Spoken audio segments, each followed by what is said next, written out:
Oke, lanjut untuk video part kedua, yaitu mengenai pembuktian pada kesebangunan.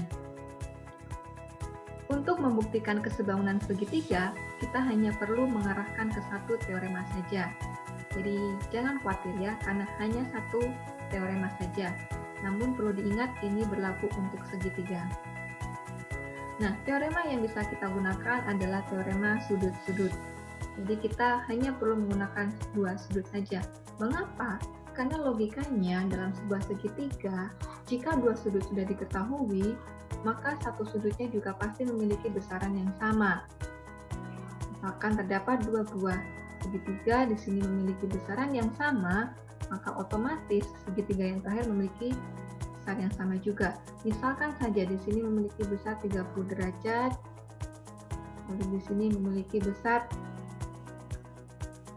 70 derajat. Ya. Otomatis sisanya adalah 80 derajat. Di sini 80 derajat, di sini juga 80 derajat. Maka dari itu hanya perlu dua sudut saja. Mengapa? Karena jumlah pada suatu segitiga itu adalah 180 derajat. Itulah alasannya ya. Oke. Diketahui XY pada gambar ini kongruen dengan XY. Kita bisa berikan tanda XY berarti yang panjang ini ya, kongruen dengan XY. Lalu HA diketahui tegak lurus dengan WY. Lalu KB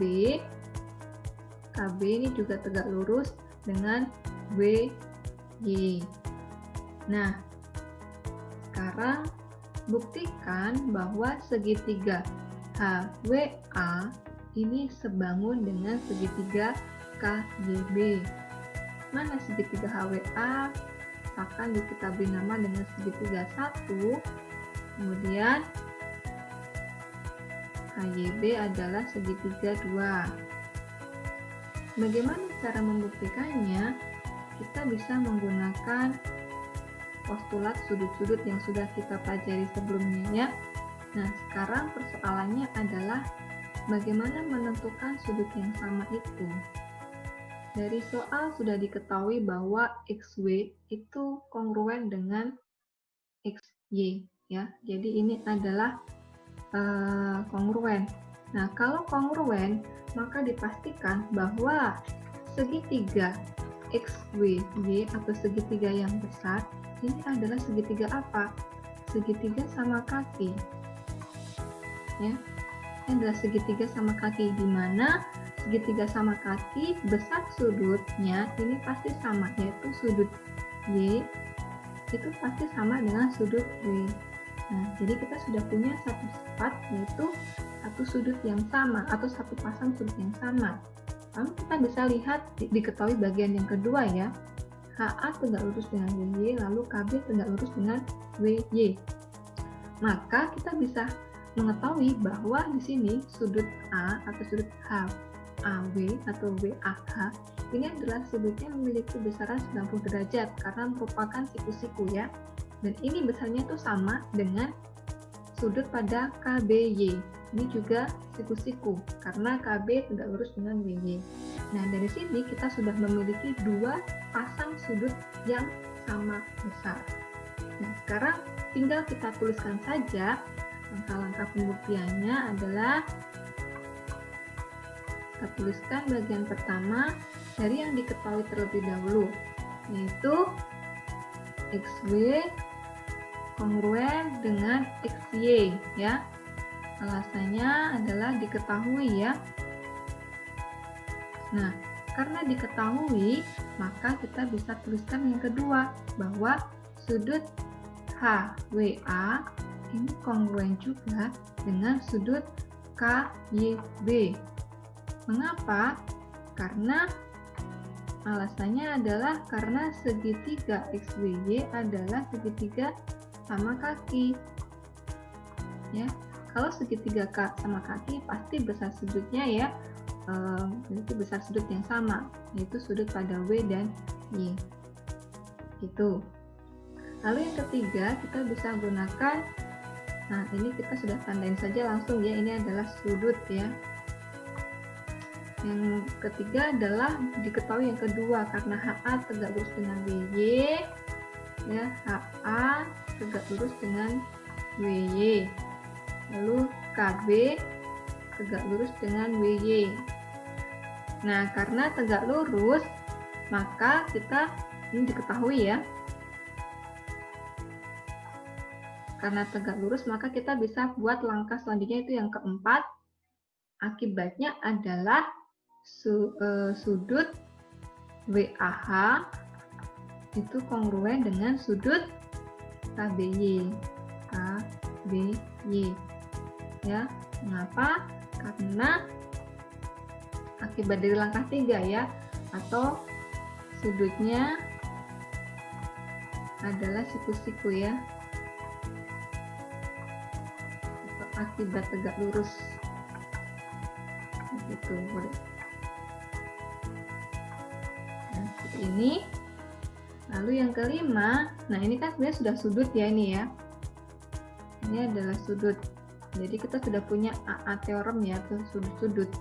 Karena memenuhi sudut-sudut, maka yang kelima kita langsung bisa menunjukkan bahwa segitiga HWA atau WAH ya, itu kongruen dengan segitiga KYB berdasarkan AA teorem ya, atau teorema sudut gitu ya. Oke, kita akan lanjutkan untuk slide selanjutnya. Oke, kita lanjutkan sekarang mengenai teorema Pythagoras. Kita tahu bahwa bunyi dari teorema Pythagoras itu adalah kuadrat dari sisi miring sama dengan jumlah dari kuadrat sisi-sisi tegaknya. Nah, perhatikan pada segitiga ABC berikut, di mana sisi C itu adalah sisi miringnya, kemudian sisi B itu adalah sisi tegaknya, dan sisi A adalah sisi yang mendatar. Nah, dari segitiga ini kita bisa mendapatkan rumus pada teorema Pythagoras, yaitu menjadi C kuadrat sama dengan A kuadrat tambah B kuadrat. Karena kita ingin mencari C-nya, maka C sama dengan akar A kuadrat ditambah B kuadrat. Kemudian untuk mencari A kuadrat kita tinggal balik saja, yaitu menjadi A kuadrat sama dengan C kuadrat min B kuadrat. Jadi A itu adalah akar dari C kuadrat dikurangi B kuadrat. Sementara untuk B kuadrat sama dengan C kuadrat dikurangi A kuadrat, menjadi B sama dengan akar dari C kuadrat min A kuadrat. Oke, nah bagaimana membuktikan teorema Pythagoras? Sebenarnya ada banyak pembuktiannya ya, namun kita bisa menggunakan langkah seperti ini, yaitu di mana C kuadrat itu sama dengan A kuadrat tambah B kuadrat. Ini adalah luas dari persegi ya, di mana untuk A kuadrat ini satuan yang tegak ya, itu adalah 3. Jadi kalau mau mencari A kuadrat sama dengan 3 kuadrat ya, yaitu totalnya 9. Di sini ada 9 kotak ya, atau 9 persegi gitu. Nah, ini ada 9, sementara ini berarti yang berwarna kuning.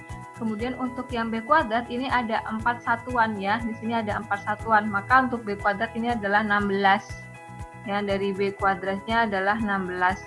Nah, untuk C kuadrat itu kan jumlah ya, jumlah dari A kuadrat tambah B kuadrat, maka kita perhatikan ternyata luasnya pas ya. Sini berwarna merah, kemudian yang kuning juga bisa nutupin persegi pada C kuadrat, maka itulah asalnya atau pembuktian dari C kuadrat itu kenapa bisa A kuadrat ditambah B kuadrat gitu ya. Nah, sekarang bentuk-bentuk pada triple Pythagoras itu ada macam-macam. Nah, yang berwarna hijau ini biasanya digunakan sebagai pedoman ya, atau untuk memudahkan dalam memperoleh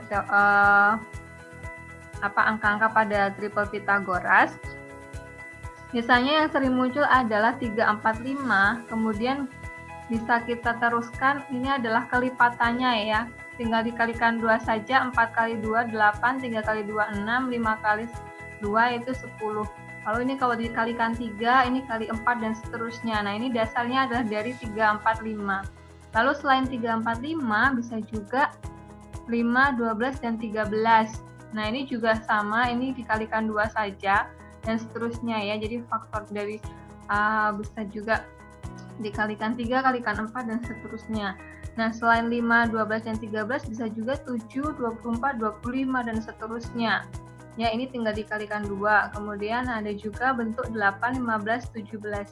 Nah, ini jika dikalikan 2 kita dapat ini dan seterusnya. Jadi yang warna hijau ini bisa juga diingat-ingat ya untuk mempermudah dalam mencari teorema Pitagoras, atau bisa juga sih dengan cara tadi ya, A kuadrat ditambah B kuadrat sama dengan C kuadrat gitu. Nah, sekarang contoh soal, tentukan nilai X ini dengan menggunakan triple Pitagoras. Nah, di sini mudah sekali karena ini 3, 4, maka berarti X-nya adalah 5 ya. Bagaimana mendapatkan 5 kalau kita mau menggunakan rumus ya? Tinggal X kuadrat sama dengan 4 kuadrat ditambah 3 kuadrat begitu ya. Itu 16 ditambah 9 sama dengan 25. Jadi X-nya adalah akar dari 25 sama dengan 5. Gitu. Nah, sekarang yang soal B, mencari X. Diketahui di sini 5 dan 13. 13 adalah sisi miringnya. Berarti 5 dengan berapa? Nah, kita bisa lihat juga pada gambar sebelumnya, tadi 5, 13 yang diketahui, berarti kemungkinan besar adalah 12 ya X-nya ya. Ini menggunakan gambar yang kedua. Jadi yang ini. Nah, kalau kita sudah paham atau kita ingat dengan yang berwarna hijau ini, maka akan mudah mengerjakan atau menentukan triple Pitagoras itu. Ya, atau bisa juga menggunakan langkah X kuadrat ini sama dengan 13 kuadrat dikurangi 5 kuadrat begitu ya. X kuadrat sama dengan 13 kuadrat ini adalah 13 kuadrat adalah 169 dikurangi 25, maka X kuadrat sama dengan 9 kurangi 5, 4, 6 kurangi 2, 4. Jadi X-nya adalah akar dari 144 sama dengan 12. Jadi benar ya, X-nya adalah 12. Gitu. Jadi sebuah segitiga memiliki sisi BC, panjangnya 6 cm dan sisi AC 8 cm. Berapa sentimeter kah sisi miring dari segitiga tersebut pada AB? Nah, ini kita bisa gambar terlebih dahulu segitiganya, yaitu segitiga siku-siku tentunya ya. Nah, ini misalkan adalah A, ini B, ini C. Ketahui A di sini. Oh, berarti ini sisi miringnya adalah yang AB ya. Kita hapus dulu. Kita ubah posisinya. Berarti B-nya yang di sini, ini adalah C-nya. Karena yang ditanyakan berapa sentimeter sisi miring dari segitiga tersebut AB. Berarti ini AB-nya adalah sisi miringnya, lalu AC 8 cm. Kemudian BC-nya atau CB adalah 6. Jadi cara mencari AB-nya, kita tinggal lihat 86. Oh, ternyata ini adalah 2 kalinya 3, 4, 5 ya. Berarti kan kita bisa menggunakan bagian yang ini. Berarti pasti AB-nya adalah 10 cm. Gitu. Lebih mudah ya.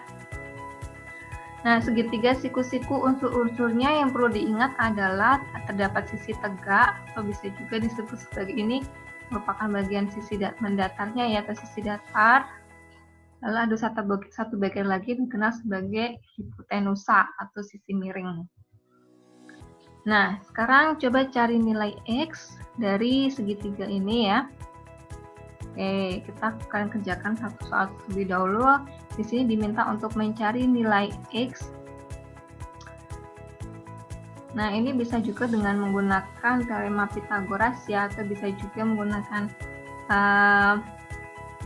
kita kan ini sudah diketahui ya X-nya, lalu di sini tegak lurus, ini adalah 10, 10, berarti kalau di sini pas tegak lurus, otomatis di sini sama ya besarnya, karena di sini diketahui 12, maka ini 6, 6. Nah, ini kita bisa gunakan teorema Pitagoras dalam mengerjakannya ya. Itu 10 kuadrat sama dengan kuadrat ditambah 6 kuadrat gitu ya. So, X kuadrat sama dengan 10 kuadrat dikurangi 6 kuadrat. X kuadrat sama dengan 100 dikurangi 36. Kuadrat sama dengan 64. Nah, berarti X-nya adalah akar 64 sama dengan 8. Gitu. Atau bisa juga 6, 8, 10 menggunakan segitiga yang sebelumnya ya. Berarti kita dapat ini 8.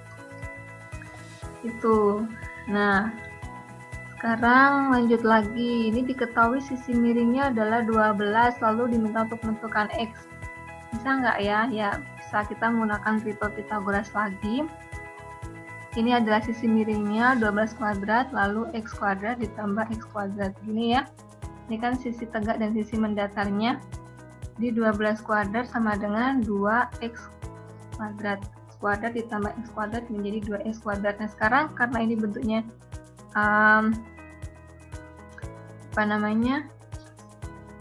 sama-sama kuadrat ya, kita bisa sederhanakan ya. Berarti sama aja menjadi ini adalah 12 sama dengan akar 2X. Atau X sama dengan 12 per akar 2. Nah, kita bisa sederhanakan menjadi 12 per akar 2. Kita kalikan masing-masing akar 2. Jadi 12 akar 2 per 2 begitu ya, atau 6 akar 2. Jadi X-nya di sini adalah 6 akar 2. Ini juga sama dengan 6 akar 2. Begitu. Oke, sekarang kita lanjutkan contoh terakhir, mau mencari X juga. Di sini diketahui 8, di sini 22, berarti di sini pasti 8 juga karena sejajar. Lalu sisanya berapa? Nah, di sini 25 berarti trapesium sama kaki. Nah, 22 dikurangin 8 sama dengan 14 ya. Berarti di sini masing-masing 7. Nah, kita bisa mencari dengan triple Pythagoras juga. Itu 25 kuadrat sama dengan 7 kuadrat tambah X kuadrat. Berarti X kuadrat sama dengan 25 kuadrat dikurangi 7 kuadrat ya. Sama dengan 625 dikurangi 49. Nah, sekarang 625 kita kurangi dengan 49. Hasilnya adalah 576. Nah, sekarang akar dari 576 itu berapa? 24 ya. Di X sama dengan akar 576 itu 24. Jadi kita dapat X-nya di sini adalah 24. Oke. Nah, sekarang masuk ke pembuktian pada kesebangunan. Diketahui segitiga RST sebangun dengan segitiga KLM ya. Jadi segitiga ini sebangun ya, dari ukurannya terlihat bahwa segitiga RST ini lebih besar daripada segitiga KLM. Nah, diketahui SA X plus 5, kemudian LB-nya adalah X. Nah, kita akan mencari X-nya terlebih dahulu ya. Berarti kita bisa punya perbandingan, kita mau menggunakan perbandingan yang segitiga besar dengan segitiga kecil ya, yaitu X plus 5 per 9 sama dengan X per 6. Kita akan hitung 9X sama dengan 6X plus 30 ya. Lalu 9X dikurangi 6X menjadi 3X sama dengan 30. Berarti X-nya adalah 10. Nah, dari sini kita bisa menentukan bahwa LB itu adalah 10. Ini adalah X, maka 10. Lalu untuk SA ini adalah X plus 5, maka 10 ditambah 5 sama dengan 15. Oke. Jadi ini karena memang yang diminta adalah mencari SA dan LB ya. Oke, nah sekarang buktikan bahwa segitiga ABC dan segitiga DBA sebangun.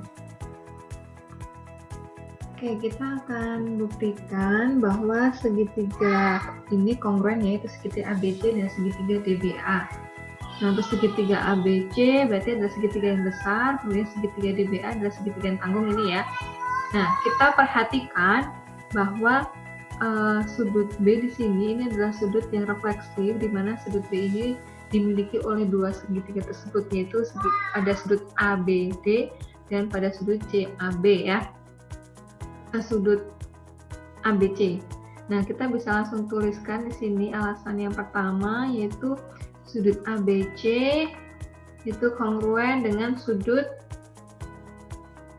ABD.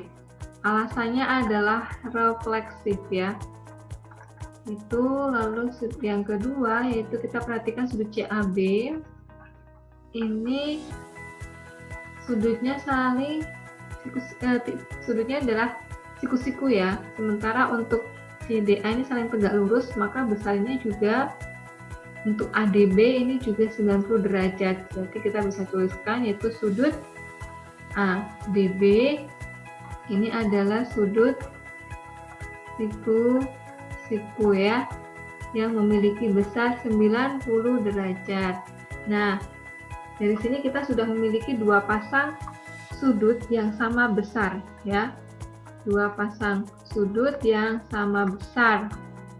Nah, karena sama besar maka kita bisa simpulkan bahwa segitiga ABC di sini sebangun dengan segitiga DBA atas alasan AA teorem ya, AA teorem atau teorema sudut-sudut. Gitu. Jadi kalau begitu terbukti ya. Nah, sekarang soal yang terakhir ya, ini soalnya kita akan membuktikan bahwa di sini diketahui HW sejajar dengan AT, lalu HY sejajar dengan AX. Ingin membuktikan bahwa AX per HY sama dengan AT per HW. Nah, ini proporsionalnya ya. Nah, kalau proporsional berarti kita mau tunjukkan bahwa segitiga ini, segitiga 1 itu sebangun dengan segitiga 2. Nah, segitiga 1 itu sama aja dengan segitiga ATX, lalu segitiga 2 itu sama aja dengan segitiga HWY ya. Nah, kita ingin menunjukkan bahwa segitiga 1 dan segitiga 2 ini saling sebangun.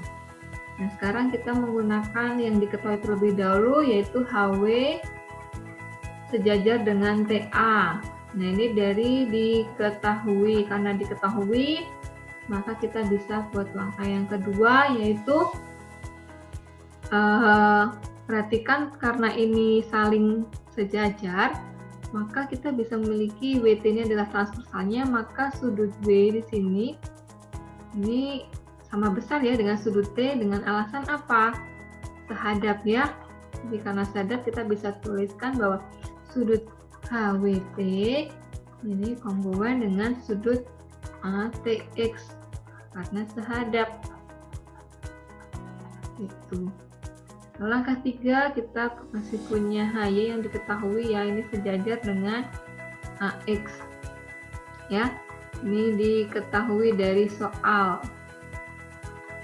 Lalu yang keempat adalah karena HY ini saling sejajar, maka sudut Y dengan sudut X ini juga sama besar ya, alasannya juga sama, yaitu sehadap juga.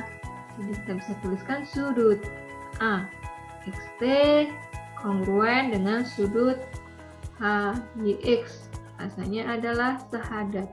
Nah, sekarang kita sudah punya dua pasang sudut yang sama besar ya. Karena sama besar, maka kita bisa membuktikan bahwa segitiga ATX atau segitiga 1 itu kongruen dengan segitiga HWY ya, karena AA teorem. Jadi karena sebangun, maka akibat dari kesebangunan kita bisa menunjukkan bahwa AX per HY Oke, ya sama dengan AT per HW. Nah, ini adalah akibat dari kesebangunan. Gitu ya. Jadi ini adalah akibat dari kesebangunan. Jadi kalau begitu, kita bisa katakan bahwa ini terbukti. Oke, itu saja penjelasan pada kali ini. Semoga bermanfaat. Di Tuhan Yesus memberkati. Terima kasih.